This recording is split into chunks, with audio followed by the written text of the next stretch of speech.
ರಾಯಭಾಗ ಪಟ್ಟಣದಲ್ಲಿ ಇಂದು ಕಬ್ಬಿನ ಬೆಂಬಲ ಬೆಲೆಗಾಗಿ ರೈತರಿಂದ ಭಾರೀ ಪ್ರತಿಭಟನೆ ಮಾಡಲಾಯಿತು. ಕಬ್ಬಿನ ಬೆಲೆ ಪ್ರತಿ ಟನ್ಗೆ 3,500 ರೂಪಾಯಿ ನಿಗದಿ ಮಾಡಬೇಕು ಅಂತ ಆಗ್ರಹಿಸಿ ಇಂದು ವಿವಿಧ ರೈತ ಪರ ಸಂಘಟನೆಗಳು, ದಲಿತ ಪರ ಸಂಘಟನೆಗಳು, ಕನ್ನಡ ಪರ ಸಂಘಟನೆಗಳು ಸೇರಿ ವಿವಿಧ ಸಂಘಟನೆಗಳ ನೇತೃತ್ವದಲ್ಲಿ ರಾಯಭಾಗ ಸಂಪೂರ್ಣ ಬಂದ್ ಮಾಡಲಾಯಿತು. ರಾಜ್ಯ ಸರ್ಕಾರ ಹಾಗೂ ಕಾರ್ಖಾನೆಗಳ ವಿರುದ್ಧ ಆಕ್ರೋಶ ವ್ಯಕ್ತಪಡಿಸಿದರು. ಇಂದು ವ್ಯಾಪಾರ ವಹಿವಾಟು ಸಂಪೂರ್ಣ ಸ್ತಬ್ಧಗೊಂಡಿತು. ಸ್ವಯಂ ಪ್ರೇರಿತವಾಗಿ ಅಂಗಡಿ ಮಾಲೀಕರು ಅಂಗಡಿಗಳನ್ನು ಬಂದ್ ಮಾಡಿ ಈ ಪ್ರತಿಭಟನೆಗೆ ಬೆಂಬಲ ವ್ಯಕ್ತಪಡಿಸಿದರು. ಶ್ರೀ ಪ್ರತಾಪರಾವ್ ಪಾಟೀಲ್ ಅವರು ರೈತರನ್ನು ಉದ್ದೇಶಿಸಿ ಮಾತನಾಡಿದರು. ಅನೇಕ ರೈತ ಮುಖಂಡರು ಉಪಸ್ಥಿತರಿದ್ದರು.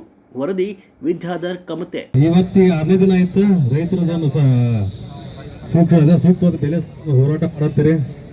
ಆಮೇಲೆ ಮೊದಲನೇದಾಗಿ ಎಲ್ಲ ನಮ್ಮ ಸಂಘಟನೆದವರಿಗೆ ಧನ್ಯವಾದ ಹೇಳ್ತೀನಿ. ಯಾಕಂದ್ರೆ ರೈತರಿಗೆ ಬೆಂಬಲ ಸೂಚಿಸ್ತೀರಿ. ಅಷ್ಟೆಲ್ಲ ರಾಯಭಾಗದಾಗ ಇವತ್ತೆಲ್ಲ ವ್ಯಾಪಾರ ಮಾಡಿ ರೈತರಿಗೆ ಒಂದು ಬೆಂಬಲ ಹೇಳತ್ತೀರಿ. ಅದು ಭಾಳ ಖುಷಿ ಆಗತ್ತೆ. ಆಮೇಲೆ ಮೇನ್ ಮ್ಯಾಟ್ರಿಗೆ ಬರೋಣ್ರಿ. 6 ದಿನ ಆಯ್ತು ಎಲ್ಲರೂ ಬರೀ ನಾವು ಶೂಟ್ ನೋಡಿದಾಗ ಆಯ್ತು. ಈ ಒಂದು ಕೂಗ ಮಾಧ್ಯಮದವ್ರಿಗೆ ಕೇಳೋದಕ್ಕೆ ಫಸ್ಟ್ ಕೇಳ್ತೀನಿ. ದಯವಿಟ್ಟು ವಿಡಿಯೋ ರೆಕಾರ್ಡ್ ಮಾಡಿ ಶೇರ್ ಮಾಡಿ.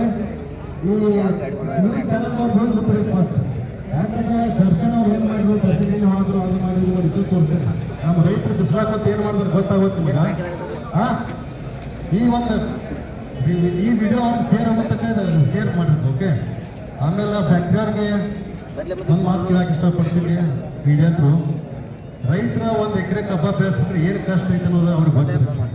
ಇಲ್ಲೆಲ್ಲರೂ ರೈತರ ಮಕ್ಕಳದಾರ, ಅವ್ರಿಗೆ ಗೊತ್ತಿರುತ್ತೆ. ನಾವು ಕೇಳೋದು ಇಷ್ಟ ಒಂದು ಸೂಕ್ಷ್ಮ ಅಂತ ಅಂದ್ರೆ 3,500 ಏನು ಭಾಳ ವಿಷಯ ಇಲ್ಲ.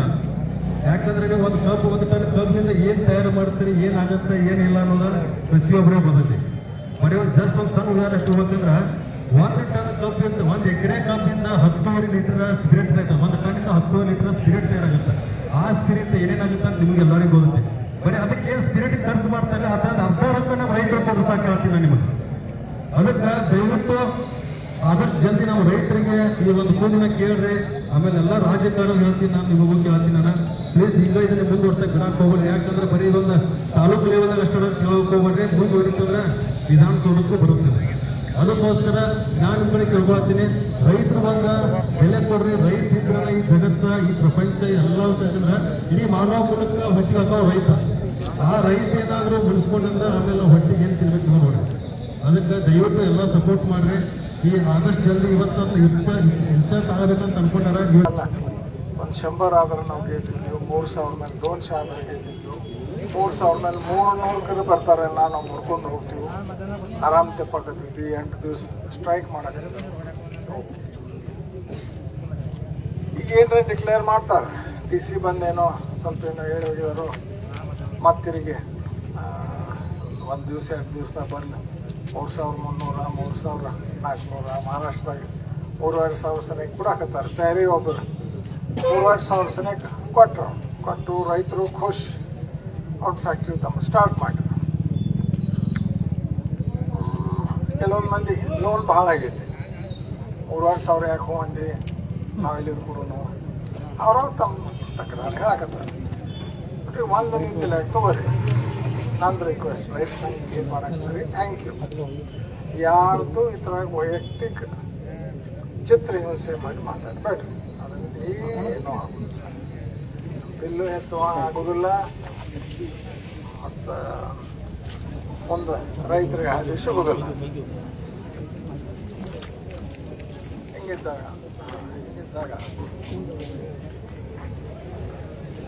ಈ ಸರಿ ಬಿಲ್ ಏನು ಕೊಡ್ತಾರೋ ತಗೊಂಡು 3,400 ಸನಿಗೆ 3,500 ಎಷ್ಟು ಸನಿಗೆ ಬರ್ತೈತೆ ತಗೊಂಡು. ಭಾಳ ದಿವಸ ಪಾಪ ರೈತರ ಕಬ್ಬನ್ನು ತಡ್ಸಕ್ಕೆ ಬರಂಗಿಲ್ಲ. ಇನ್ನೊಂದು 4 ದಿವಸ ನೋಡೋಣ, 2-3 ದಿವಸ ನಂತರ ಮುಂದೆ ಏನು ಡಿಸಿಷನ್ ತಗೊಂಡು.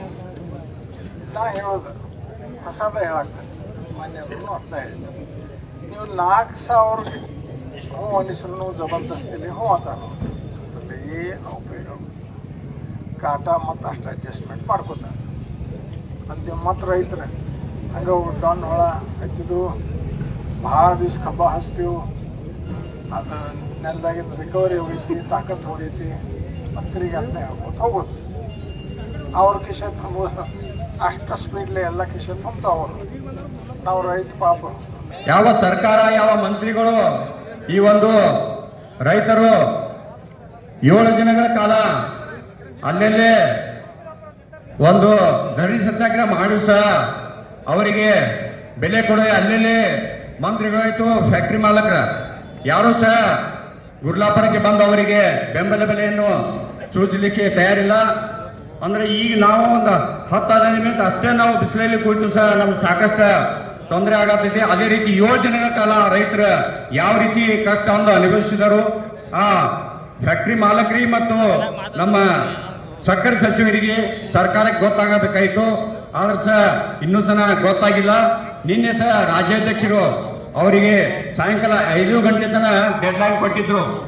ಅಕಸ್ಮಾತ್ ನೀವು 5 ಗಂಟೆ ತನಕ ಮಾಡಲಿಲ್ಲ ಅಂದ್ರೆ ನನ್ನ ವಸ್ತಿ ಇಲ್ಲೇ ಇರ್ತೈತಿ ಅನ್ನೋ ರೀತಿ ಅವರ ಒಂದು ಕೊಟ್ಟಿದ್ರು. ಆ ಮಾತಿಗೆ ಸಹ ಅವರು ಧನ್ಯವಾದ ಹೇಳ್ತೇನೆ. 3500 ರೈತರ ಡೆಡಿಕೇಟೆಡ್ ಕೇವಲ 3500. ಆದ್ರೆ ಬೇಡ್ತಕ್ಕಂಥ ಬೆಂಬಲ ಬೆಲೆ ಏನು ಬಹಳಷ್ಟಿಲ್ಲ, ಕೇವಲ 500 ರೂಪಾಯಿ ಐತಿ.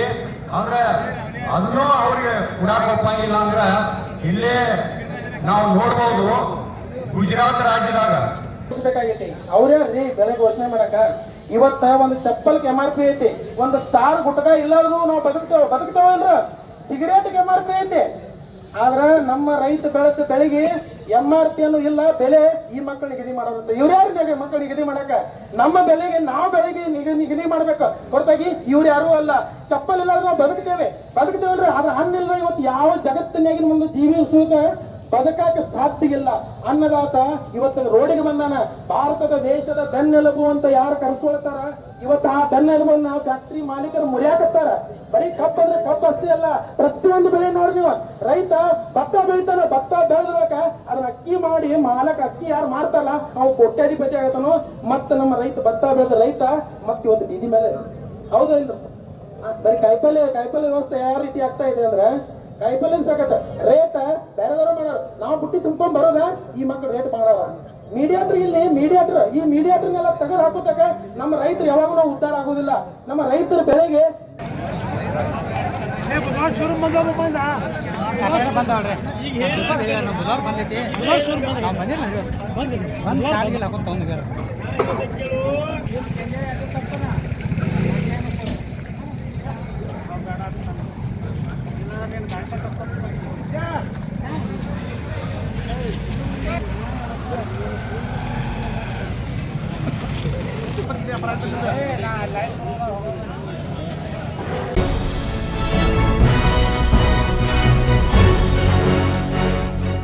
ನಿರ್ಭೀತಿ, ನಿಷ್ಪಕ್ಷಪಾತ, ನಿಖರವಾದ ಸುದ್ದಿಗಳಿಗಾಗಿ ನೀವು ನೋಡ್ತಾ ಇರಿ UK ಟಿವಿ ಕರ್ನಾಟಕ. ಇದು ನಿಮ್ಮ ಧ್ವನಿ. ಇನ್ನು ಹೆಚ್ಚಿನ ಸುದ್ದಿಗಳಿಗಾಗಿ ನಮ್ಮ ಚಾನೆಲ್ ಅನ್ನ ಲೈಕ್ ಮಾಡಿ, ಸಬ್ಸ್ಕ್ರೈಬ್ ಮಾಡಿ, ಪಕ್ಕದಲ್ಲಿ ಇರುವ ಬೆಲ್ ಐಕಾನ್ ಪ್ರೆಸ್ ಮಾಡಿ. ಧನ್ಯವಾದಗಳು.